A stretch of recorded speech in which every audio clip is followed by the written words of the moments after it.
ایک شوہر گھر آیا، اس کی بیوی نے کہا میاں ہمارے غسل خانے کے قریب یہ جو درخت ہے نا اسے کٹوا دو، میری غیرت گوارا نہیں کرتی کہ جب میں نہا رہی ہوتی ہوں، جب میں غسل کر رہی ہوتی ہوں تو اوپر پرندوں کی نظر میرے اوپر پڑتی ہے، میری عزت، میری آبرو، میری حیا، میری شرم یہ گوارا نہیں کرتی کہ میں نہاؤں اوپر پرندوں کی نظر میرے اوپر پڑے، کہ میں غسل کروں اوپر پرندوں کی نظر میرے اوپر پڑے، اس سے پہلے یہ درخت کٹوا دو۔ یہ سن کر شوہر بیوی کی اس بات سے بڑا ہی متاثر ہوا، دونوں ہاتھ اٹھائے، عرض کی شکر ہے میرے مالک، تو نے ایک نیک بیوی میرے نصیب میں لکھی ہے۔ خیر شوہر نے وہ غسل خانے کے قریب والا درخت کٹوا دیا، وقت گزرتا گیا، زندگی کے دن گزرتے گئے، ایک دن شوہر خلاف معمول اچانک اپنے گھر آیا تو دیکھ کر کانپ اٹھا کہ بیوی کسی غیر محرم مرد کے ساتھ کھڑی ہنسی مذاق کر رہی۔ یہ دیکھ کر شوہر کو بہت ہی دکھ ہوا، بہت ہی دکھ ہوا، یہ دکھ برداشت نہ کر پایا۔ بیوی کا یہ سین دیکھ کر شوہر نے کیا کیا، اپنا گھر چھوڑ کر شہر بغداد چلا گیا، وہاں جا کر اس نے اپنا کاروبار شروع کر دیا۔ اللہ تعالیٰ نے اس کے کاروبار میں خوب برکت ڈالی کہ وہ دن بدن ترقی کرتا گیا۔ وہ اپنے کاروبار کے چمکنے کی بدولت بغداد کے بڑے بڑے بزنس مین لوگوں میں شمار ہونے لگا۔ اب شہر بغداد والے اسے ایک بڑے بزنس مین کے نام سے پکارا کرتے تھے۔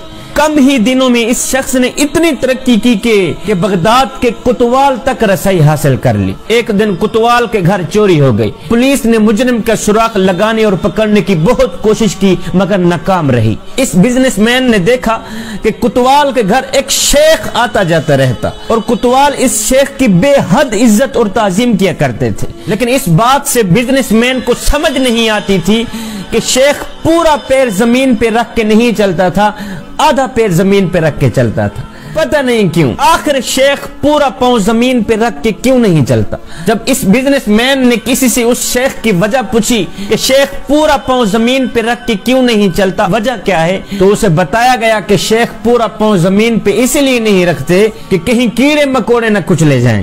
شیخ پورا پاؤں زمین پہ رکھ کے اس لیے نہیں چلتا کہ کہیں کیڑے مکوڑے نہ کچلے جائیں، پیروں کے نیچے کہیں اللہ کی مخلوق نہ کچلی جائے۔ یہ سن کر یہ بزنس مین فوراً کوتوال کے گھر گیا، جا کر کہا میاں مجھے تیرا چور مل گیا ہے۔ کہا وہ کون ہے؟ کہا یہی تمہارا شیخ ہے، یہی تمہارا شیخ تمہارا چور ہے۔ جب تحقیق کی گئی تو سارا مال اسی شیخ کے گھر سے یہ برآمد ہوا، شیخ صاحب چور ہی نکلے۔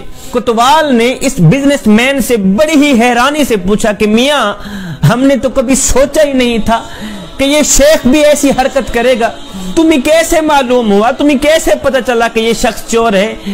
تو اس بزنس مین نے کہا میاں میرے گھر کے درخت نے مجھے بتایا تھا کہ ہر نیکوکار دکھنے والا شخص نیک نہیں ہوتا۔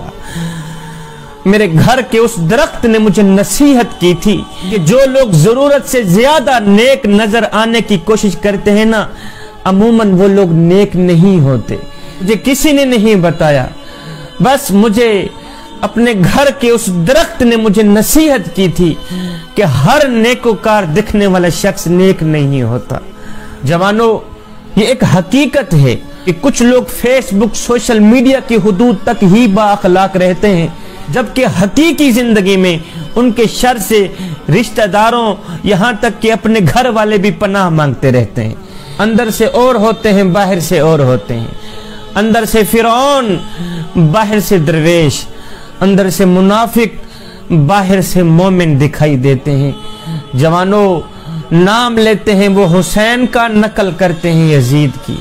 وہ لوگ مرنا مدینے میں چاہتے ہیں لیکن انجوائے کافروں کو ملک میں کر رہے ہوتے ہیں۔ نا میاں نا، اندر سے بھی ایک بن جا، باہر سے بھی ایک بن جا، اپنا ایک ہی حلیہ رکھ، اپنا ایک ہی انداز رکھ۔ میرا اللہ فرماتا ہے یا ایھا الذین آمنوا ادخلوا فی السلم کافہ، اے ایمان والو پورے کے پورے اسلام میں داخل ہو جاؤ، پورے کے پورے مکمل طور پر اسلام میں داخل ہو جاؤ، یعنی آدھے تتر اور آدھے بٹیر بن کر نہ رہو۔